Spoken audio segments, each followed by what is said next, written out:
we have schools because we hope that someday when children have left schools that they will still be able to use what it is that they've learned. And there is now a massive amount of evidence from all realms of science that unless individuals take a very active role in what it is that they're studying, unless they learn to ask questions, to do things hands-on, to essentially recreate things in their own mind and then transform them as is needed, the ideas just disappear. The student may have a good grade on the exam, we may think that he or she is learning, but a year or two later, there's nothing left. If, on the other hand, somebody has carried out an experiment himself or herself, analyzed the data, made a prediction and saw whether it came out correctly, if somebody is doing history and actually does some interviewing himself or herself, oral histories, then reads the documents, listens to it, goes back and asks further questions, writes up a paper, that's the kind of thing that's going to adhere, where if you simply memorize a bunch of names and a bunch of facts and even a bunch of definitions, there's nothing to hold on to. The idea of multiple intelligences comes out of psychology. It's a theory that was developed to document the fact that human beings have very different kinds of intellectual strengths, and that these strengths are very, very important in how kids learn, and how people represent things in their minds, and then how people use them in order to show what it is that they've understood. If we all had exactly the same kind of mind and there was only one kind of intelligence, then we could teach everybody the same thing in the same way and assess them in the same way, and that would be fair. But once we realize that people have very different kinds of minds, different kinds of strengths, some people are good in thinking spatially, some people are good in thinking language, other people are very logical, other people need to do hands-on, they need to actually explore actively and to try things out. Once we realize that, then an education which treats everybody the same way is actually the most unfair education, because it picks out one kind of mind, which I call the law professor mind, somebody who's very linguistic and logical, and says, if you think like that, great. If you don't think like that, there's no room in the train for you. If we know that one child has a very spatial or visual spatial way of learning, another child has a very hands-on way of learning, a third child likes to ask deep philosophical questions, a fourth child likes stories. We don't have to talk very fast as a teacher.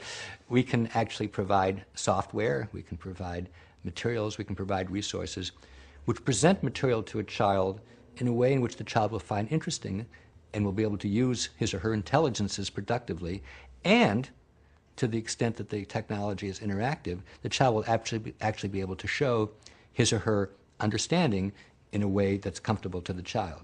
We have this myth that the only way to learn something is read it in a textbook or hear a lecture on it, and the only way to show that we've understood something is to take a short answer test or maybe occasionally with an essay question thrown in. But that's nonsense. Everything can be taught in more than one way, and anything that's understood can be shown in more than one way. I don't believe because there are 8 intelligences we have to teach things 8 ways. I think that's silly. But we always ought to be asking to ourselves, are we reaching every child? And if not, are there other ways in which we can do it? I think that we teach way too many subjects and we cover way too much material, and the end result is that students have a very superficial knowledge, as we often say, a mile wide and an inch deep, and then once they leave school, almost everything's been forgotten. And I think that school needs to change to have a few priorities and to really go into those priorities very deeply. So let's take the area of science. I actually don't care if a child studies physics or biology or geology or astronomy before he goes to college. There's plenty of time to do that kind of detailed work. I think what's really important is to begin to learn to think scientifically, to understand what a hypothesis is, how to test it out and see whether it's working or not. If it's not working, how to revise your theory about things. That takes time. There's no way you can present that in a week or indeed even in a month. You have to learn about it from doing many different kinds of experiments, seeing when the results are like what you predicted, seeing when they're different, and so on. But if you really focus on science in that kind of way, by the time you go to college, or if you don't go to college, by the time you go to workplace, you'll know the difference between a statement which is simply a matter of opinion or a prejudice and one for which there's solid evidence. The most important thing about assessment is knowing what it is that you should be able to do. And the best way for me to think about it is a child learning a sport or a child learning an art form. Because there it's completely unmysterious what you have to be a quarterback or a figure skater or a violin player. You see it, you try it out, you're coached, you know when you're getting better, you know how you're doing compared to other kids. In school, assessment is mystifying. Nobody knows what's going to be on the test, and when the test results go back, neither the teacher nor the student knows what to do. So what I favor is highlighting for kids from the day they walk into school, what are the performances and what are the exhibitions for which they're going to be accountable. Let's get real. Let's look at the kinds of things that we really value in the world. Let's be as explicit as we can. Let's provide feedback to kids from as early as possible, and then let them internalize the feedback so they themselves can say what's going well, what's not going so well. I'm a writer, and initially I had to have a lot of feedback from editors, including a lot of rejections. But over time, I learned what was important. I learned to edit myself, and now the feedback from editors is much less necessary. And I think anybody as an adult knows that as you get to be more expert in things, you don't have to do so much external critiquing. You can do what we call self-assessment. And in school, assessment shouldn't be something that's done to you. It should be something where you are the most active agent.